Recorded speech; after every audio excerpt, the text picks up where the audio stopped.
Hey, 80s baby. We got ready to start this town hall meeting.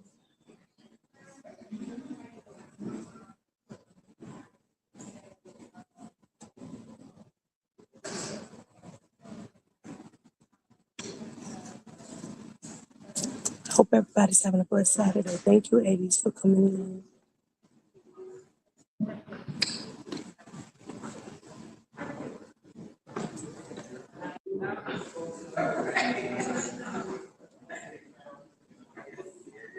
Waiting on everything to get started, you guys. But like I said, I hope everybody's having a blessed, safe Saturday.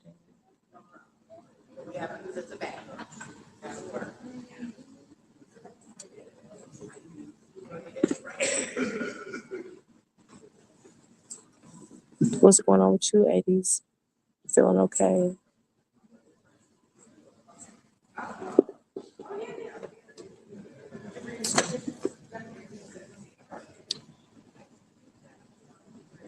I got some questions to ask. Some good questions for the mother and stuff. I know this has to be emotionally draining and, you know,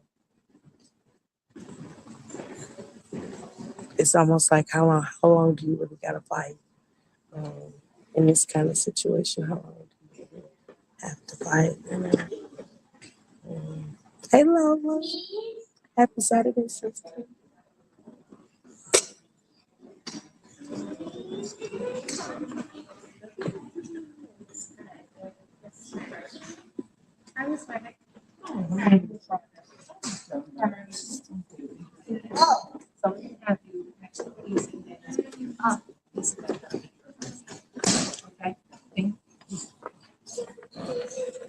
How you been, Lola?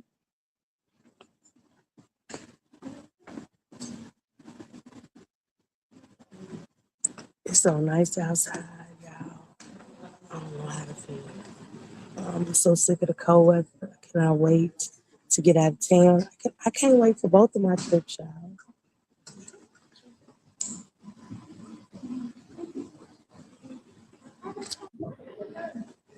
Shane done knocked over the bottle of water. I'm good. I was a little sick. I had a cold and stuff, but I feel much better. Except they're setting up there, so I want to give them time to set up. I'm actually going to go to the front here so I can get y'all better close up view of everything. Hey, Kirby. Happy Saturday.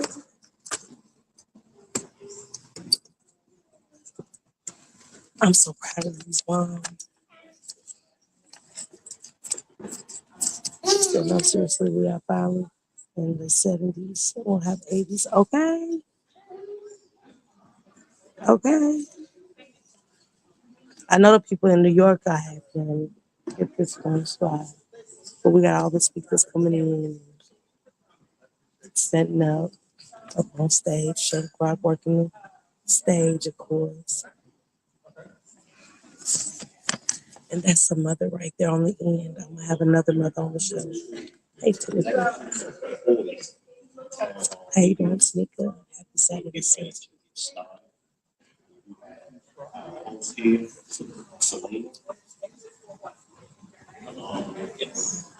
Miss Parker, Miss Parker, OT,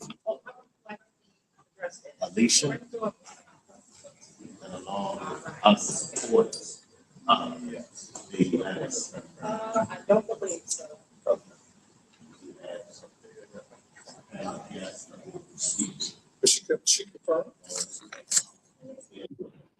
Yeah, yeah. I'm gonna have the baby, y'all. Hey, Natty. Yeah, Alicia's another mother right there on the end. I'm gonna have her on the show. I'm gonna be having a sit down discussion with these mothers after they get done with their press conference. All these press conferences and town hall meetings and stuff, and I feel so blessed to be a part of it with these ladies and stuff. This is a long overdue conversation, and it's like I said, this is why the hospitals. Hey, Titi, what it do, sister? This is why the hospitals um, do what they do to us because we won't speak out and stuff, and we'll have lifelong problems and why they get away with it, you know. Mm-mm. Can't have that. Mm-mm. Can't have that. You guys, we're also just a few days away from Jarvis Buds going to court. A lot of stuff is coming out, making headlines. Um, with them posts, they're in subscribers only more group, which I know it's always going to be somebody want to inform somebody outside of somebody. Okay. Yeah. So I'm ready to see what the results of that. But this is the star-studded cast of speakers. I'm excited to hear what they have to say. I'm excited. What y'all got going on this beautiful Saturday? Y'all staying in or y'all going out to eat? Anybody shopping? Gardening? Gardening is a thing too. Couponing, you know.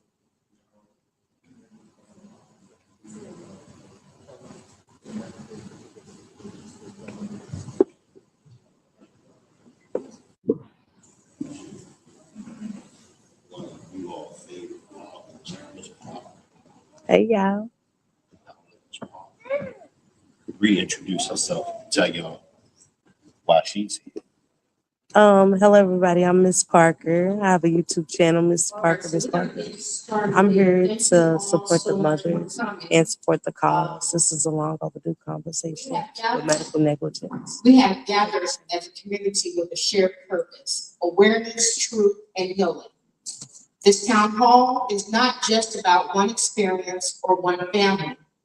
It is about creating a space for conversation, understanding, and learning so that our community can move forward stronger and more unified.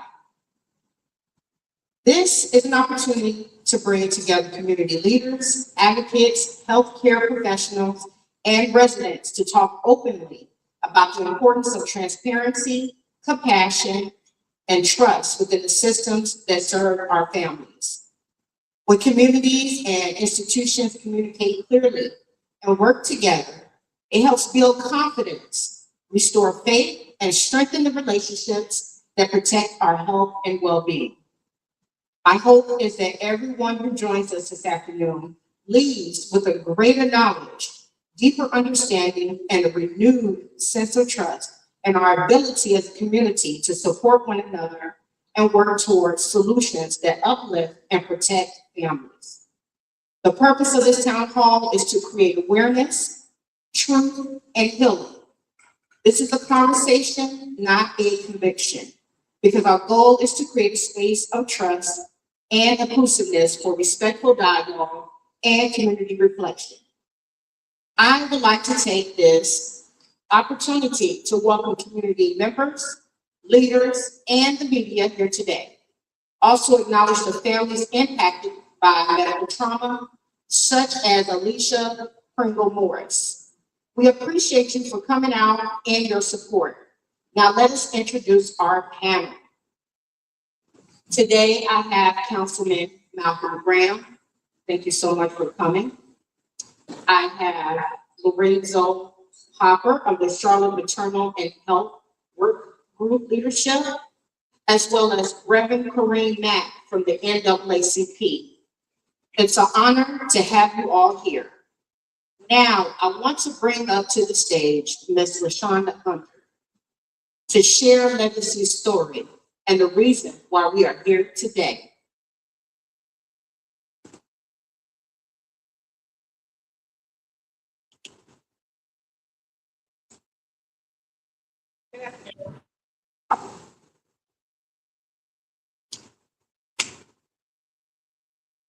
First, I want to thank everyone for being here. Your presence means more to me than you realize. Today is not about my family. Today is about something bigger than one story, one moment, or one experience. Today is about truth, awareness, and healing. This gathering is called Legacy's Voice because my daughter's story deserves to be heard. But beyond that, it represents the voices of so many families who have experienced confusion, unanswered questions, a deep pain within systems that are meant to care for us. Today is not about attacking any individual or any particular institution. Today is about something greater. It is about accountability, transparency, and making sure that families are never without answers when it matters the most. As a mother, you never expect the most joyful moment of your life, bringing a child into the world, to turn into the most confusing and painful experience imaginable. What began as the birth of my daughters turned into a journey that has lasted years. A journey filled with questions, inconsistencies, a moment that no parent should ever have to experience. But I want to be very clear about something. This gathering is not about anger. It's about awareness. It is about learning from lived experiences.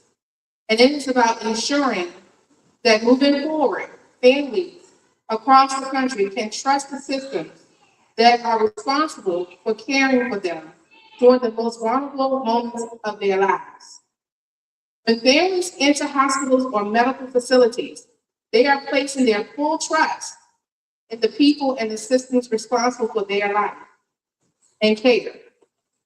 They trust that the information they receive will be accurate. And most importantly, they trust if something goes wrong, they will receive honesty, transparency, and compassion. But when communication breaks down, when answers are unclear, and when families are left searching for the truth, the damage goes far beyond one moment. It affects trust in the entire system. That is why conversations like this one that we are having today is important. Today is to bring together community leaders, activists, health professionals, civil rights voices, and everyday citizens to talk about something that our office that affects us all. Because maternal health, patient transparency, and family rights are not just personal issues, they are community issues. They are public health issues. They are human issues. This town hall is a space for open dialogue, a space for learning, a space for healing. Experiences like this do not end when the moment passes. Families carry the emotional impact for years. The uncertainty, the unanswered questions, the trauma of not fully understanding what happened.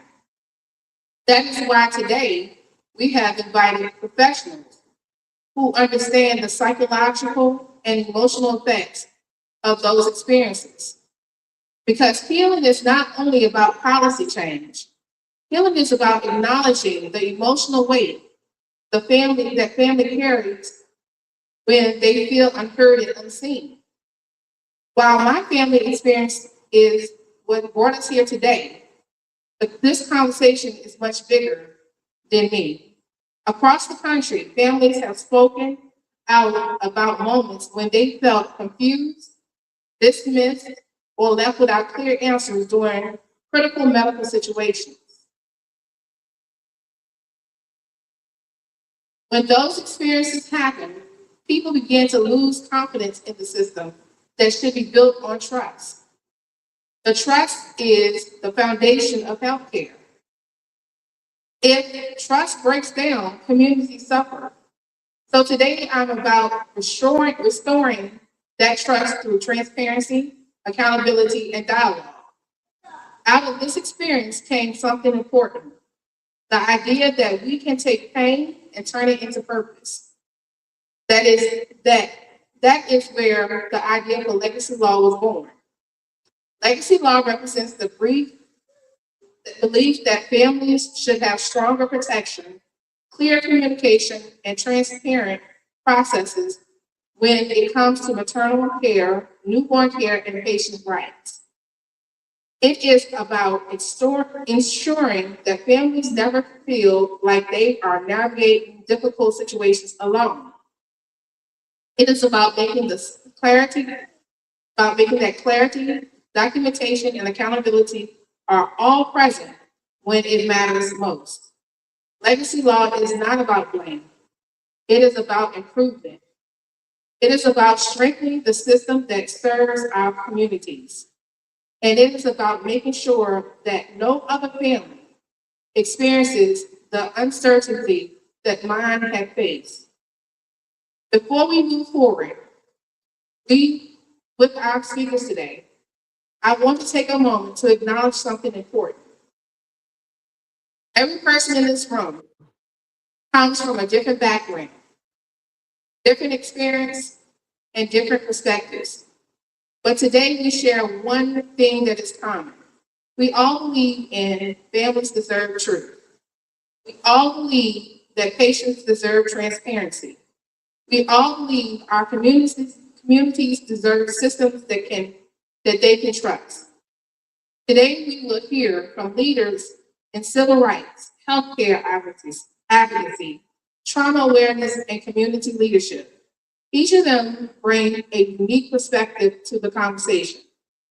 My hope is by the end of the day, we will leave here not only more informed, but more united in the effort to build stronger, more transparent systems for the families that will come after us.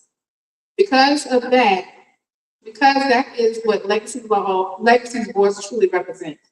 A voice of truth, a voice of healing, a voice for change. Thank you for being here.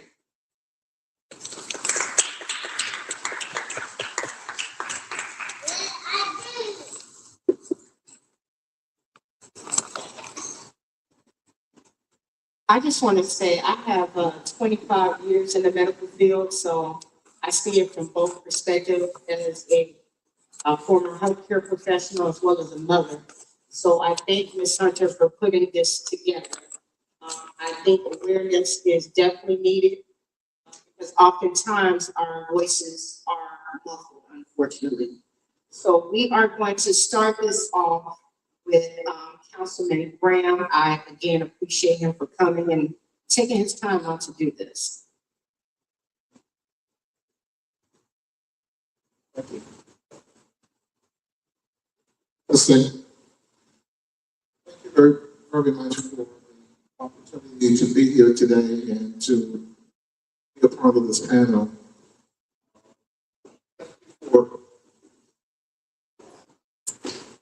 Thank you for sharing your story and having the courage and the conviction to share it so publicly. My daughter is suspecting her third child. It's in the state of Georgia. And so I understand the importance of a strong pregnancy, the importance of relying on healthcare workers to lead and guide and provide services, and the importance of truth and honesty and care. So I'm here today to just kind of be with you and to respond to some of the questions that you asked me to in the letter that you sent to me. As a member of the city council, sometimes we get requests that kind of falls outside our jurisdiction. This is one of them. But as a community leader, all issues are important to me. Your issues are my issues. Your concerns are my concerns. And when you're dealing with institutions in our community that deliver a service that adds to the quality of life of the whole community, I should weigh in and provide a perspective and help guide and lead in the right direction. City of Charlotte doesn't have the health department or medical care. That's a county issue. Before I got here, I talked to some of my good friend Mark Jorrell, who was the chairman of the Mecklenburg County Commission, just to kind of get a perspective of the issue of maternal health, the services that they provide for the community, the big issue that it is in our community. Certainly, Congressman Adams lives and breathes that each and every day, right? And those reading the stats and the figures that it is the African American community, Black females who suffer the most trauma giving birth. That's why each and every night I say a prayer for all females who are expecting, and I keep an eye on my daughter because I know that anything can happen. And now in our time, where it happens, Georgia can be extremely important. It can be life or death based on the laws that each and every state has and based on this current environment. So here we are here locally trying to address the issue. I believe that the relationship between our community and institutions, when there's a disagreement or a fork in the road, we do have one department that kind of engages and leans into help, which is our community relations department. It is there to help settle disputes. It is there to be an honest broker. It is there to listen and learn. I'm almost certain that Reverend Mack knows of to work in that office for a wide variety of reasons. And so there are resources in place when citizens have a dispute with the institution.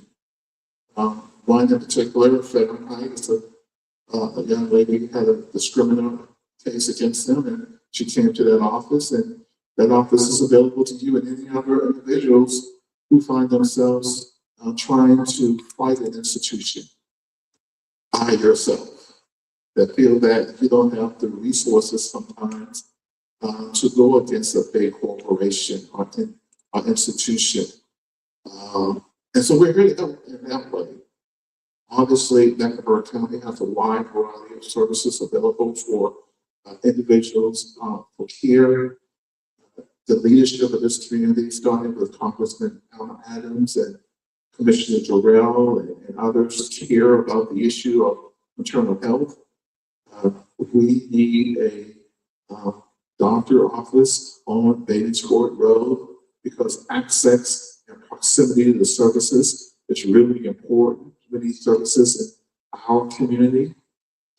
And so I'm here to help shape the conversation in that way, to lead in on how I can help as a community leader and how the city of Charlotte should embrace and work with residents like yourselves and others who are experiencing difficult situations with institutions, trauma, and how do we engage that trauma and get that help and healing. I am also a recovering trauma patient myself. I'm experiencing the death of my sister who was killed in the basement of Emmanuel AME Church by a white nationalist, right? And so I understand that trauma is real. Trauma takes a long time to recover from that, and having a system in place of support and help and guidance is really, really important. And so I'm here to provide a hug, a listening ear, and hopefully provide a direction for you to get help and support for your situation specifically, and to let the community know that, again, there's an honest broker in the halls of the city council, the city of Charlotte, through our community relations department, to help navigate and guide citizens through difficult situations. Thank you so much for your transparency and being a representative for the city of Charlotte. It's important that we have people like yourself here that can help guide or show them where to get those resources. Because again, like you said, it's hard when you're going up against a giant.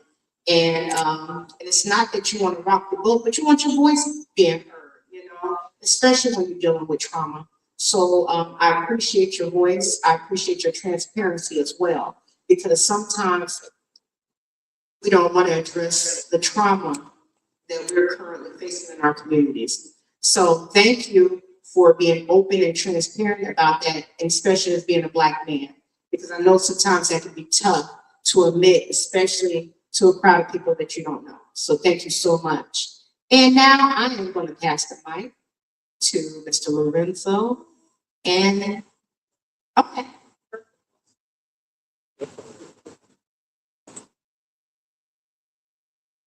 Hello, everyone.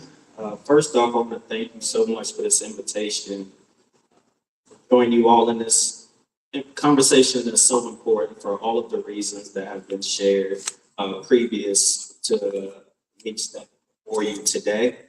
I also want to thank you for your continued leadership and passion that you bring to this conversation, because the more that I do this work, the more that I see us working in silos. I also see this desire and this effort for us to come together as a community to address these issues.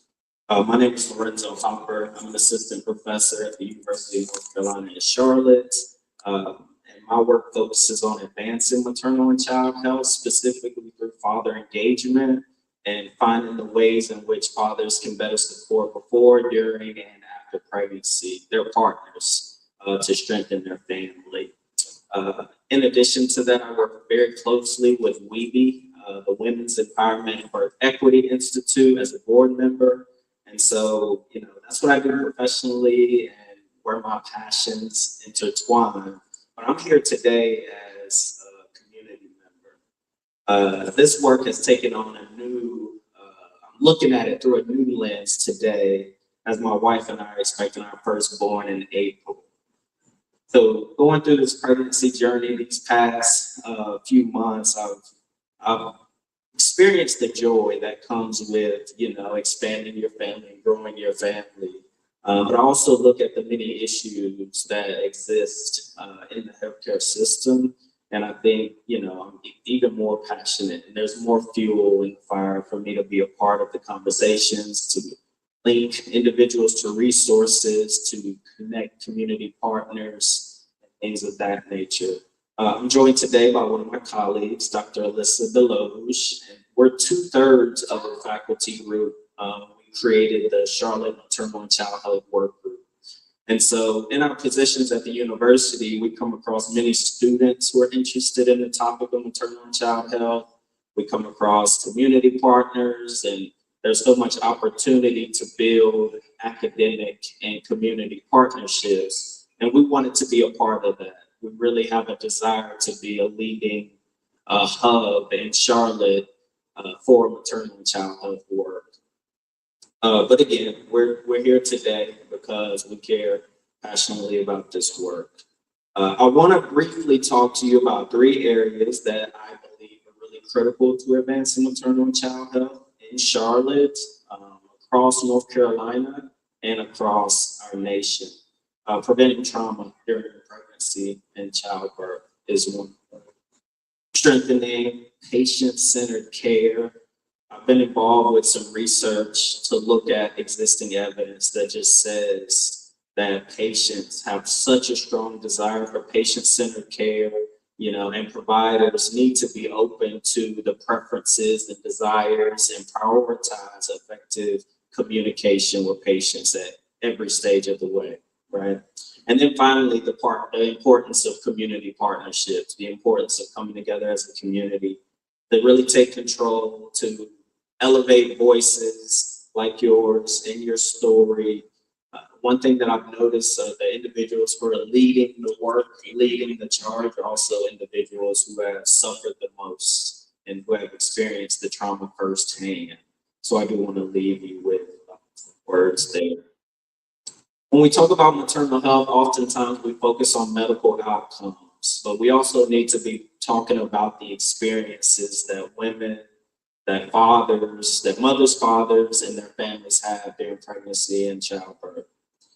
As we know, trauma can occur when patients feel unheard, dismissed, disrespected in the healthcare setting, and those are stories that when you get a chance to speak with people, you hear them far too often. It happens when communication breaks down, or when we feel like we're not active participants in the decisions that are being made for our lives, for our pregnancies, for our deliveries. In my opinion, preventing said traumas means creating healthcare environments that prioritize listening to mothers, prioritize listening to fathers, respecting their decisions, and creating an environment where they feel supported, top down, right? And so I've learned through my own personal journey how important doula care can be, how important building a village around mom and dad and family can be. But I've also learned about the many barriers and obstacles that families face when trying to seek said care, when trying to build that village. It also means recognizing that birth isn't just a medical event, right? It's deeply personal. It's an emotional experience for the family. I could stand up here and share some maternal mental health statistics with you. I could stand up here and share some maternal mortality or infant mortality statistics with you. But ultimately, it's about caring for our patient, the whole individual. Traumas that occur only amplify those adverse experiences. So again, that's why supportive care like doulas and culturally responsive care is so vital, so important. These supports help families navigate the journey and before becoming pregnant, but definitely throughout the pregnancy process and even afterwards. Another key component of maternal health advocacy is strengthening patient-centered care. I mentioned this before, but to me, this means recognizing that every patient has their own journey, their own stories. Before coming into that room, they have their own values, experiences, preferences that should be respected in the healthcare setting.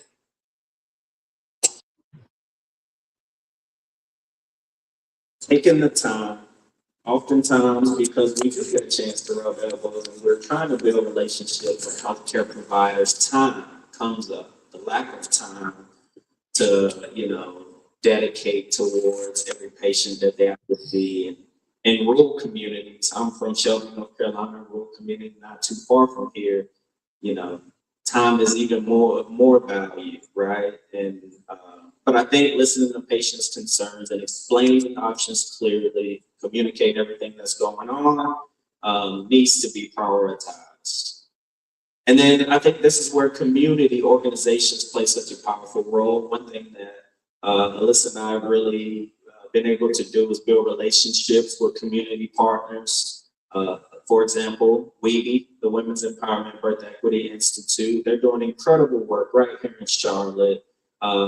It includes health education. It includes one-on-one work, and WEBE is led by a provider, Dr. Jamisha Brown, who had her own trauma during her pregnancy and delivery process, and that's really fueled her fire to build WEBE. And Alyssa and I have placed some students with WEBE directly because we're going to make sure our students know the importance of advancing maternal health and the key components that it takes, all of which I've talked about up here today. And so this work reminds me, it reminds us that improving maternal health and communication is about much more than just that clinical care that they've oftentimes been trained to provide. It requires community empowerment. In addition to WEBE, I had a chance to meet Tamika Isaac. She operates Jason's Journey. She's become a close friend of mine. She is also, and Jason's Journey is also doing incredible work. Again, another mother who has experienced pregnancy loss and trauma. And so when loss does occur, what kind of communication are you receiving? In addition, what kind of resources are you being provided? And so through Jason's Journey, I know she's working really hard to wrap her hands around individuals when pregnancy loss has occurred. And then finally, there's us, there's the Charlotte Maternal and Child Health Work Group. And so we just want to be the thread that ties all these individuals, all these pieces. We love to work more closely with you to amplify your voice in this work that you're doing. think that's my time. So I think I just want to thank you all again for allowing me to be here and allowing me to speak a little bit on this topic. Thank you.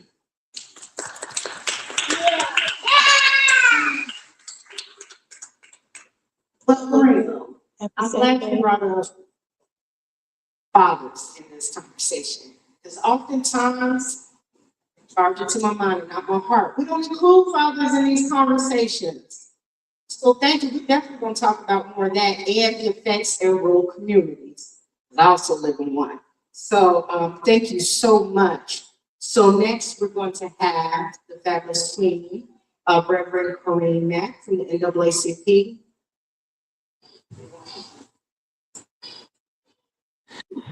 Good afternoon.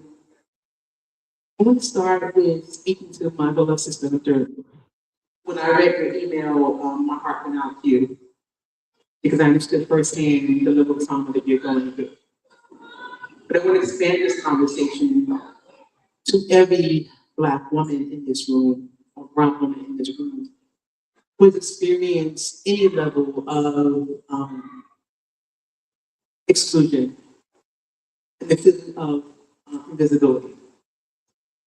I'm going to tell you my story and then talk about advocacy. In 1988, I was pregnant with twins. I am the mother of 3 children. And for me, I was okay, this is going to be it. Twins was very much a surprise. In my third month of pregnancy, I began to experience some cramping while at work and went to the hospital. So my OB/GYN, they told me everything was fine. About a month later, I experienced even more cramping and dizziness and was rushed to the hospital. Once I was rushed to the hospital, I was informed that one of the babies had already passed away.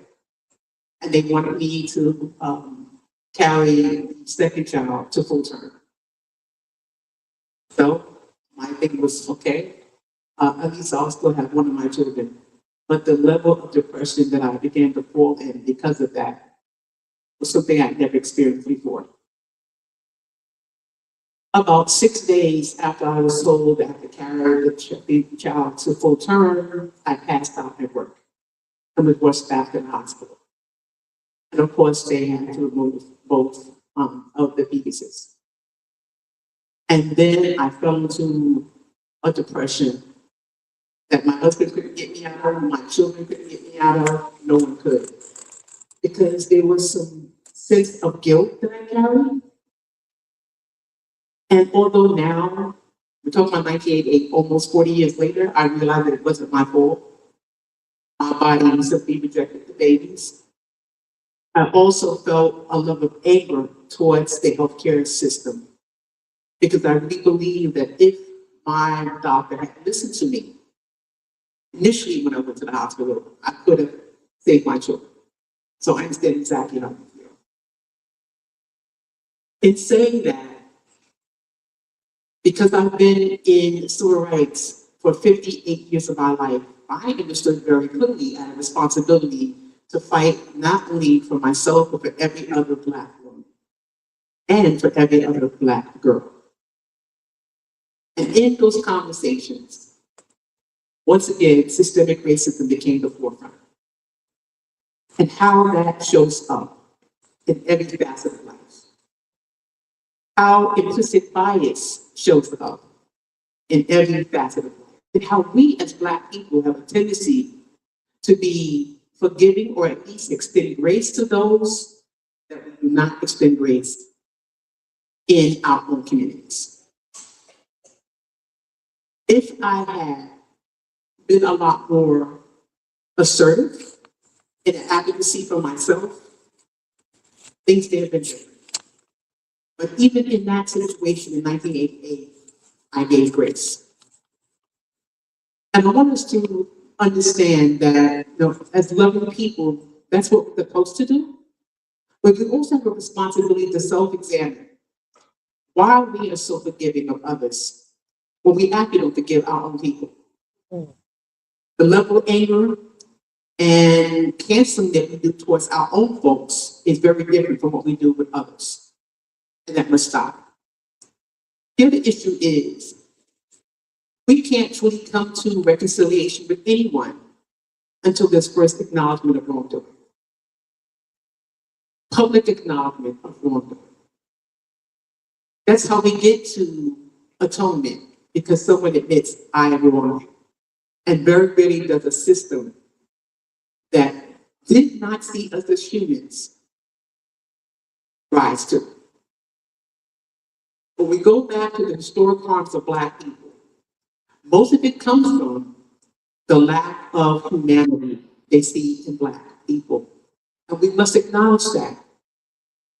It doesn't mean that we can't get to a place where we are seen as human and as equal. But we must strive to work towards that. We must be engaged in ways we are simply not engaged. And be honest about the fact that we're not engaged. Even in this conversation, with so many Black women living in the city of Charlotte, this room to be packed, around an issue that affects all of us in some way when we talk about healthcare. In the state where they are talking about rescinding our healthcare, the room is not packed. We just went through a primary election where about 150,000 people voted out of 842,000 people who were eligible to vote, right here in Mecklenburg. A healthcare system that is ran by the county commissioners who were actually on the ballot. The people who will be making decisions about your life on a daily basis. So I want us to begin as the adults with the responsibility to find ways to protect our children and our children's children to get more engaged. Our beloved sister went through this by herself, but the African cultural understanding truly is a village concept, and we've lost that. We've become so assimilated in the colonizer's thinking that we actually act like the colonizer. We no longer reach out to one another and love one another and embrace one another and elevate one another. Our advocacy for 117 years in the NAACP has been truly about litigation. But before we get to litigation, there are ways that we can have a voice, or at least teach you to have a voice. And even when we have a level of fear, move through our fear and advocate anyway. That's how we create change. And our brother talked about silos, how we get better. No, we're not. We have an organization that's 117 years of elevating all our rights in the room, Black and white alike, especially white women. With 17 committees, one of which is Women in NAACP, that delves into all issues around women. But instead of people becoming part of that organization, for whatever reason, they create their own. Because most of us don't want to follow, we want to be the leader. And we should just talk about it. Let's be honest about the fact that there's a level of humility that we have lost. And until we become the people that I believe God has called us to be, because no one gave their life for us, but, right? That level of humility is what we are supposed to have in Galatians 5:22. We've lost it. Most of us want to be seen. Most of us want to be heard. Beyond the scope of harm, just simply because we want to be seen and heard. And now we have social media, which gives you the opportunity to be seen and heard in very negative ways. But how are we boots on the ground? I'm not talking about the song, that's a whole nother problem. How are we truly boots on the ground, doing the work to protect sisters and brothers who are going through trauma? As Black people, we are carrying years, generational trauma. How do we love one another? How do we respect one another? How do we care for one another?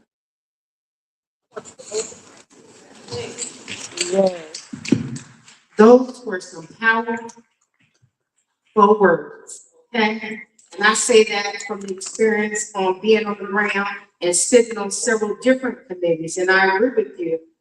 Yes, we still continue to work in silence. No, and people lack humility. And that's why like our organizations and community cannot run in unity because as she said, everybody wants to be the voice. Everybody wants to be the love. No, unity requires working together. And so I know that you and Mr. Graham have to leave out shortly, so that's why I wanted you to continue to hold that mic. I'm gonna take some questions for the audience, but I do have a question for you. Working in civil rights for so long, tell me the secret, because I was ready to drop out after 15. The secret is I know this is my purpose, my God-given purpose. Almost every day I want to quit, to be quite honest with you. Almost every day, and I go into prayer and ask God, please release me, because I'm not going to do anything that would offend God. And He has not released me. You know, when you pray, a prayer is not you talking. You have to be quiet and allow God to give you an answer. And if there's no answer, you must stay still. When the Spirit of God speaks to you, you know it's time to move.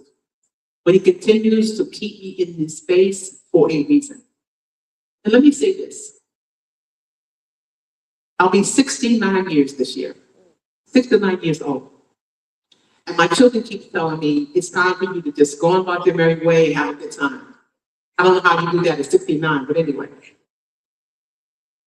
I recently consecrated, which is, turned down my plate and fasting and praying and allowing God to speak to me. And God began to give me these visions about where we were going. And I began to cry. Because very much like Dr. Martin King, when you have a dream or a vision, and it's so beautiful that it's almost unbelievable, you begin to question whether that dream is from God or is this your fantasy. Well, in that vision, I saw the power of Black people in unity. The power of Black people who love each other. So the thing that holds me here is hope. I haven't given up hope that we will get there. That we still have the opportunity to create beautiful circles of love. That the young people today can be the leaders of not only tomorrow, but today. So I'm here now to pour in to anyone who's willing to listen, to embrace anyone who wants to do the work, to give the level of love that you may have never felt before. The reason that I go to Turning Point, which is an alternative school where young boys are wearing bands on their ankles, is because I know that band on their ankle is not permanent. That if we're pouring into these young brothers and young sisters, that they will not have high recidivism, but they will have an opportunity to be the best person they want to be. We, as the adults in the room, must begin to speak to our young people in love and not roll our eyes and look at them because their pants are hanging down. We must begin to speak to our sisters who are out here acting crazy, especially the women who understand who we are in God, because they need us in a very real way. And when we talk about maternal health care, we're talking about Black women who are the queens, who have the responsibility on this earth to nurture, to love, provide, protect, and elevate our children of tomorrow. We are some powerful beings. No matter what anybody tells you, nothing moves without Black women. Thank you so much. I am going to open up questions to the audience for Mr. Graham and Ms. Maureen Mack because they have other obligations. So is there anyone in the audience that wants to ask them some questions or have anything that they would like to say? I would. I love how the sister touched on. Okay. I love how you touched on we are no longer a village. Everybody wants to be heard. Everybody wants to be seen. With everything that we see going on as far as the medical negligence and, within our community and so much more, like he spoke on, bringing the fathers into it, because we don't include the men in what we got going on in our communities. Could that be a part of the division too? Let me start with this perspective. I am number 12 of 13 children. I have 7 older brothers. At my age, of course, my brothers are older than myself. It was a very different time, and my brothers were everything to me. And I do not see as many brothers stepping out in that way. But I think a lot of it has to do with the system once again, and how there's been a little division between us because Black women have had to carry a lot of the trauma on their own. But I also believe it's imperative that we find ways to come back together again as a unit, whether that's in a personal relationship or as a community relationship. Our Black men are beautiful beings who are carrying a lot of trauma themselves, a lot of responsibility themselves. And a lot of times we as Black women, we tend to see the negative or where they may lack in an area. But I also believe that we as Black women have a responsibility to lift up our kids, to edify them, to give them words of encouragement, to love on them, even when they fall short, because they're human beings. There's no reason in the world that we as Black people, who were the first human beings on earth, the first human being was a Black man, no matter what I tell you, was a Black man. When we begin to look at historically how the negative narrative about Black people have reached not only this country but all over the world, we should have even more of a vigor to elevate one another. Let's get back to that. Have any more questions from the audience? Well, if we don't, I do have a question for you, Mr. Graham. How can we encourage addressing inequalities at the local level as far as local government? Thank you for the question, and it's hard to follow the queen. Her lived experience, her advocacy for people of color for generations, and she can't quit because there's still work to be done. Work right here in our community, based on your question. There's two Charlottes, the have and the have-nots. It's not really about black and white. There's those who have resources and those who don't. Those who have a voice and those who don't. Those who have a circle of care of influence and those that don't. And it is my job, and those who are elected by the people, I work for you to bridge the gap. To tell the community at large what they need to know versus what they probably want to hear. That we are all better together. We're better together. We can't have a strong Valentine if we have a weak Ladies Road. We can't have a strong University City if we have a weak West Boulevard. We're all in this together. We can't have a strong community if people are making $200,000-$300,000 a year, and we got people struggling at a minimum wage. We can't have a strong community if people can't afford a house or looking for an affordable house, and we got communities right here in Johnson C. Smith that now sell for $600,000 to $700,000 on a historically black corridor. We're better together. And so my job as your employee is to speak truth to power, to navigate situations, and even tell my constituents like you what you need to know versus what you probably want to hear. And that's difficult, right? Because you always want to please your friends. You always want to please your employer. And so as the city grows and it prospers, we all have to go along for the ride. We need this MAC, just like this I-77 South expansion thing. I need the Black political caucus to sue the NCDOT while I'm in the inside trying to pick up the pieces from the fruit that they were shaking that tree to create a good public policy that benefits all of us and that we meet in the middle. You have to speak truth to power. I have tried to do that to those in the inside and those on the outside. Speaking truth to power to major institutions about their responsibility in our community, their responsibility to people, and their responsibility to the community. Telling people what they need to know.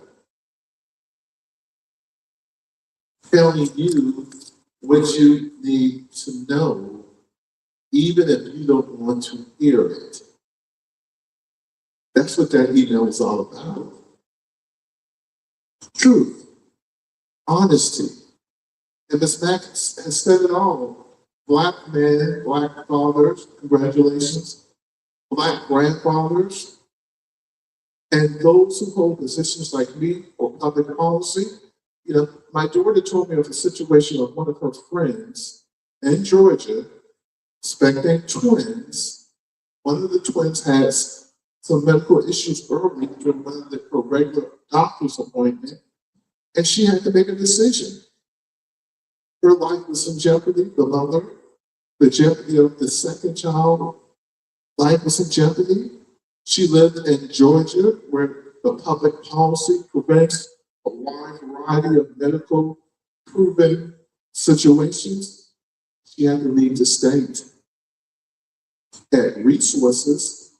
She had a village that understood one of her family members were an OGBYN. So she understood the medical complexity of what she was dealing with. But the public policy in Georgia dictated that she had to leave the state to protect herself and one of her unborn child. That's why voting matters. That's why it matters. And so leveling the playing field comes back to something that we all know, that Ms. Mack has been telling us for years and decades. Your power is your vote.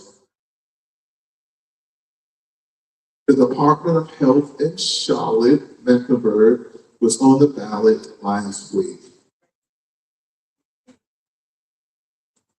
The commissioners, not as here, were in the Department of Health in Charlotte, Mecklenburg. They were on the ballot. Voting matters.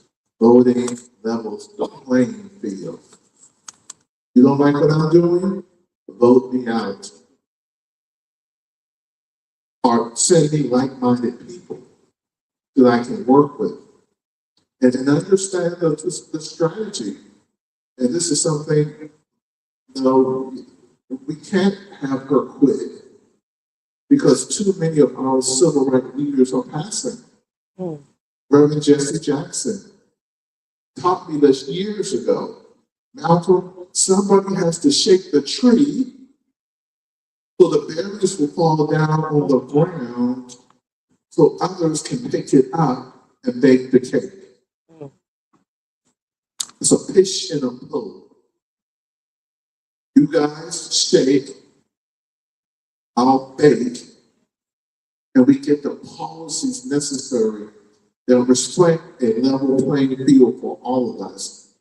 So that when we talk about Charlotte and there's prosperity, we're talking about doctor's office on Babies Ford Road, a dentist's office on Babies Ford Road, a CPA on Babies Ford Road, a sit-down restaurant on Babies Ford Road, a historically Black college and university that's #1 in the nation on Babies Ford Road.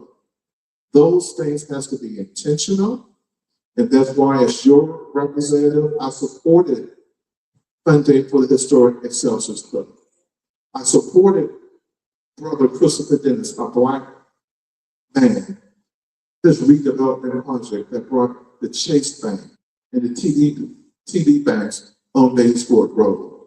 It's why I supported the Mayor's Racial Equity Program that brought over $85 million to Johnson C. Smith University. This is why I supported the Historic West End Partners that's going to put on that corner where the church's chicken was, a grocery store, a Weaver Market, So this won't be a food desert anymore. Affordable housing on top of that corner, right at the top of the grocery store. More parking.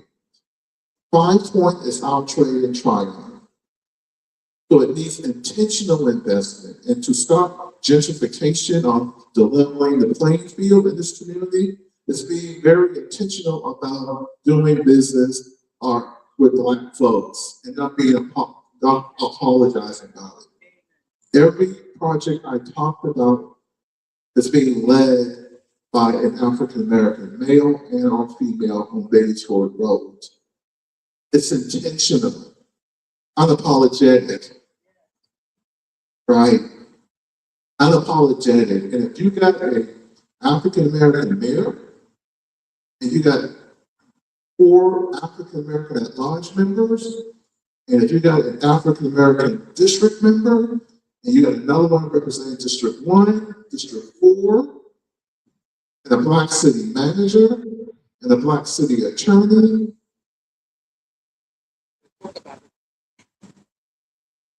equality should not be an issue. Balance. Like I said before, and I'll close on this note, we're all better together. It's being very intentional about it. It's you guys shaking the tree on every issue, every day, all the time. Woo, thank you so much. And before I continue, I just want to welcome to the stage. Listen, am I correct? Thank you so much for your willingness to come to the stage. I'm going to open it up to both you and Lorenzo. Yes. Thank you so much. Listen, I also want to thank you. I also want to say the importance of Mr. Graham and Miss Matt coming here today, because you have a city official along with the civil rights activist, and it's hard to get the two together. Okay, so I appreciate their representatives, and we're coming to do that. Again, I'm going to open up the stage to Alyssa and Lorenzo. I'm going to start off with a question. Lorenzo, you brought up doulas. Some people may not even know what a doula is, but I'm glad you brought that up. Oh, sure. I apologize.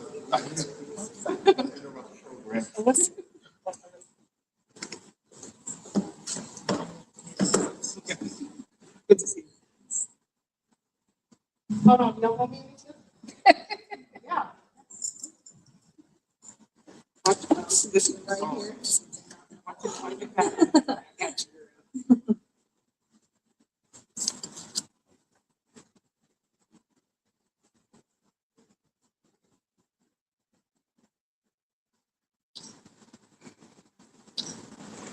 Thank you. These are historic moments, y'all. Look back from this 10 years from now. 5 years. All right, Lorenzo, Change. tell us a little more about doulas. Sure, thank you for that question. So it's been wonderful working with a doula. Doula care in our society is one that has always existed in our culture, in our community. But our doula is just someone who is helping us to prepare for labor and delivery. She educates us on maternal health warning signs. She challenges me to think about my role as a father and what some of my preferences are and what they can be.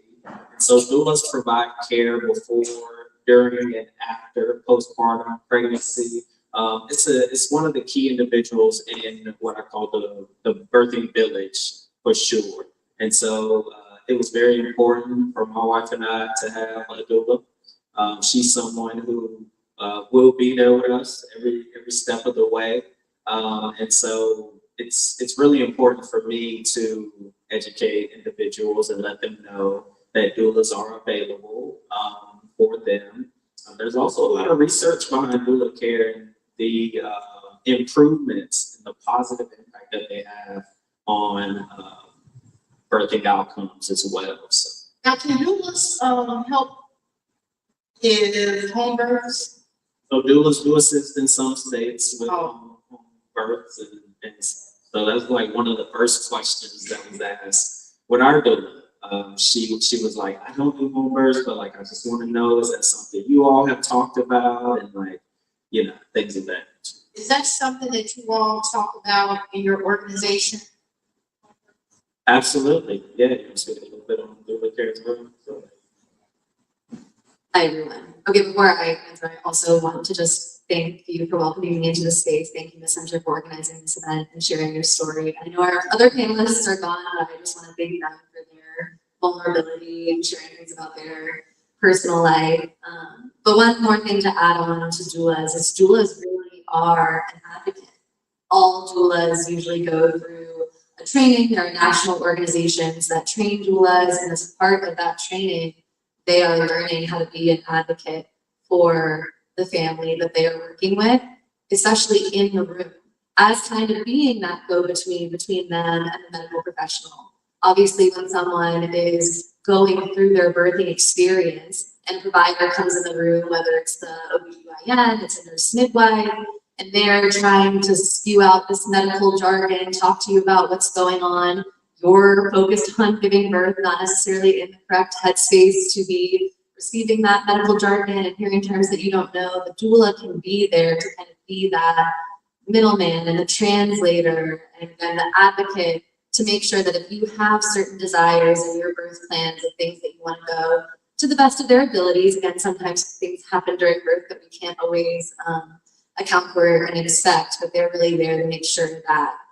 they can advocate to your provider team and be an essential part of that birthing village. But to your comment about home births, we don't do a ton of work in that area, but I think, as you mentioned, laws and regulations around how individuals can practice and whether, again, certified midwives can be in the home versus not in the home is always a question. But it's a part of us advocating for individuals to have an empowered birth that feels right to them, for that to be on the table as an option. Obviously, we always want to advocate for a safe birth. So it's always, I also went through a doula training. And when we went through our training to discuss whether we wanted or did not want to be a part of home births, you know, we always talked about safety, and if someone throughout their pregnancy journey learns that they have certain risks, it may be more or less safe to give birth at home. And so it's always good to have conversations with providers, with midwives, with doulas to understand what's going to be best for you, but you want to be a part of that conversation and do what's going to feel safe, where you feel comfortable, where you feel empowered. Thank you. Maternal health in rural communities. Guys, talk a little more about that. Yeah, I'll start. So we know that in North Carolina, as in many other states, there are a lot of disparities that exist between those who live in rural areas and those who live in more urban areas. Some of that has to do with, earlier we talked about access in terms of geographic access, advocating for a clinic here on Betty's Ford Road. That proximity piece is one part of access I want to call out. That this trust element is another huge part of access. If people do not trust their providers, they are not going to seek care. They are not seeking care, getting health care they need. That also contributes to a disparity in maternal and child health outcomes. So when it comes to rural versus urban, again, we're thinking about geographical access to be close to maternal health care, mental health care. We are talking about, again, that trust that they may or may not have in the providers that they're able to access. And so there's a lot happening when we're looking at resources. Another huge part of maternal and child health is not just the care that takes place in the clinic, but it's when we're thinking about all these other social determinants of health. Do you have access to the food that you need? Do you have the social support? Do you have that village? or if you're living in a rural area, you're perhaps a little bit more isolated, not as connected to your birthing village or community. And so thinking about some of those social determinants of health, folks who are living in rural areas are often at higher risk of experiencing. But I'll let you add. You know, and for me, it's my lived experience growing up in a rural town. So in many ways, the distance between us and our neighbor, like it feels good. But when you need emergency services, you need quality care. Oftentimes, you know, providers may not want to go off to medical school, dental school, specialize, and then move back to rural areas. So we call a lot of areas maternity care deserts, and so if it's harder to get services, then that's going to impact your experience and your outcome. Thank you. And we're coming close to wrapping up, but before we do, we're talking about the village and your support system around you. Again, oftentimes we leave fathers out of the conversation.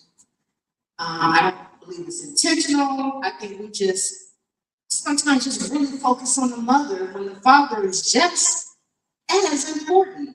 So can you talk a little bit more about support services for fathers? Sure, absolutely. I could talk about this all day, but I'll do it quickly for you. I'm doing a study right now where we're interviewing young men who are not fathers about what type of father they want to be. And would you believe that I have interviewed 0 participants who stated that they've had a conversation before about what type of father they want to be. And so I think a lot of men are kind of, you know, they step into fatherhood before they've even had a chance to think about what type of father they want to be or what support they might need, what services they may need. So my work, and I'm really passionate about bringing fathers into the conversation.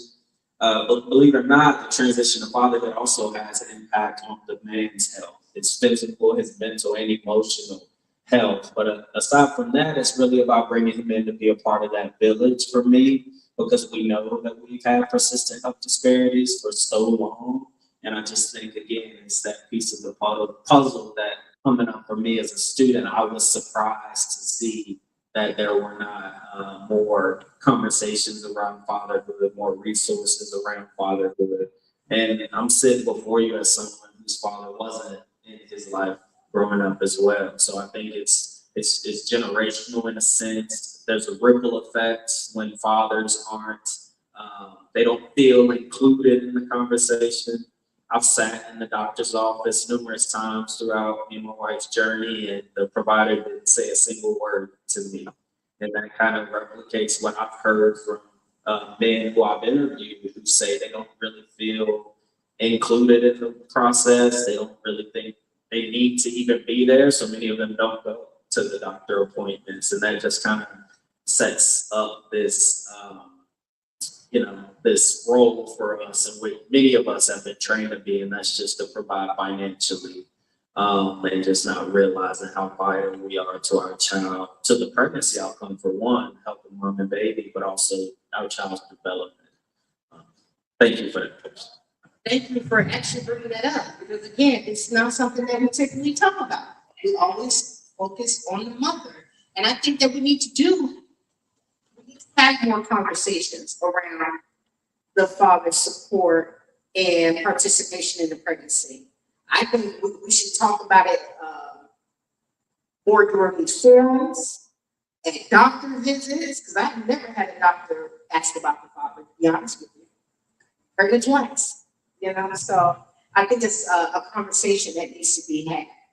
I want to thank you both for your willingness to be on this panel and to share your information, and your professional opinions about things. And I hope that this won't be our last conversation. I hope that we can continue to have forums like this, because the next one I want to have is about fathers, relationship and support.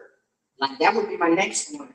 So I'm planning a webinar right now that's going to happen April 14th. I have a panel of men. We're going to be talking about this exact topic. So I will send you that information. It's going to be virtual.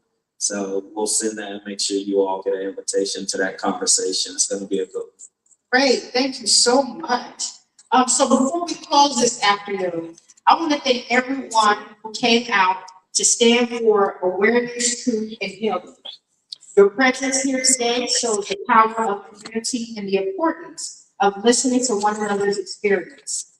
As many of you know, our journey for answers regarding legacy story is still ongoing.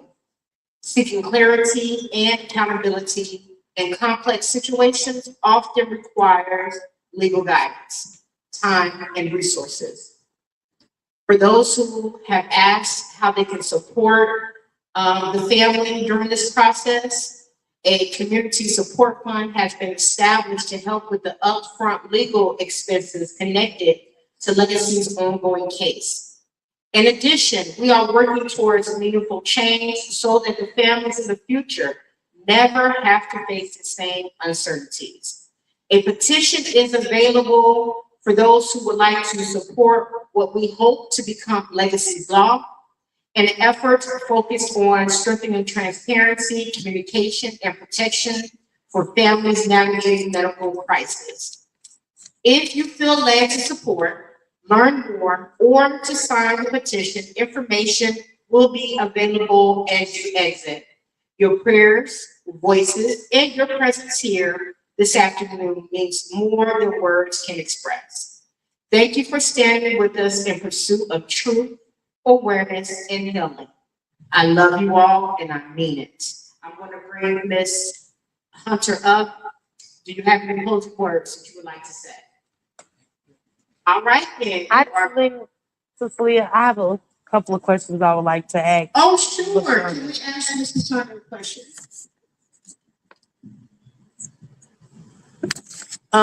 LaChunda, first question I have for you is why Johnson C. Smith? Why did I have it here? Yes. The main reason for having it at Johnson C. Smith was because my demographic was listed as uneducated Black woman, Wow. and I am clearly a alum of Johnson C. Smith and not uneducated. I am Black, but I'm not uneducated. Wow. So you was told that you was an uneducated Black woman by the institution? Yes. Wow. So this is why you picked this particular venue? Yes. Okay. I have another question for you. With your ongoing case still happening, and I'm sure mentally straining situation has arisen, in life in general, why now did you decide to have this town meeting? When this first started, my story wasn't as heard as normal. But when I went viral, I started getting stories from other mothers that came about that the mothers were telling their stories, and I'm not the first, and I'm trying to be the last though. So that's why now, if I don't start now, it's going to be more to come. So we have to do something about it now. So that's why. And what would you like to gain from today's event moving forward with Legacy Story? I would like to first get legislation to put Legacy's Law in place so that we can get transparency and truth and eliminate some of the heartaches that, I have gone through and others have gone through. And with that, just move forward with being able to gain the trust again for our community.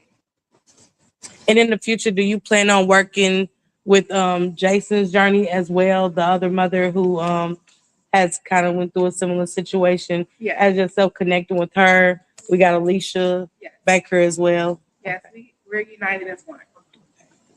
Thank you, Shonda. There y'all have it, you guys. This is LaShonda Hunter's story for Thank her you, daughter. guys. Legacy. Thank you for her baby Legacy. This is nice. It turns out nice. I mean, people are here. Yeah, I know I was gonna start praying. I said it was pretty heavy. These things weigh a ton, But thank you guys so much for being here. Taking your time out of your day to spend it with justice for legacy, and I'm gonna be here with LaChunda for her journey and other mothers as well. That's Sister Alicia right there. And be having her on the show as well to give her get her perspective, from the riders, give our perspective and stuff. And I want to know how these mothers are mentally and because they're raising other children. So, do they have time to really sit down and grieve and take time for themselves and things like that? But everybody go have a blessed Saturday. And thank you guys so much for tuning in.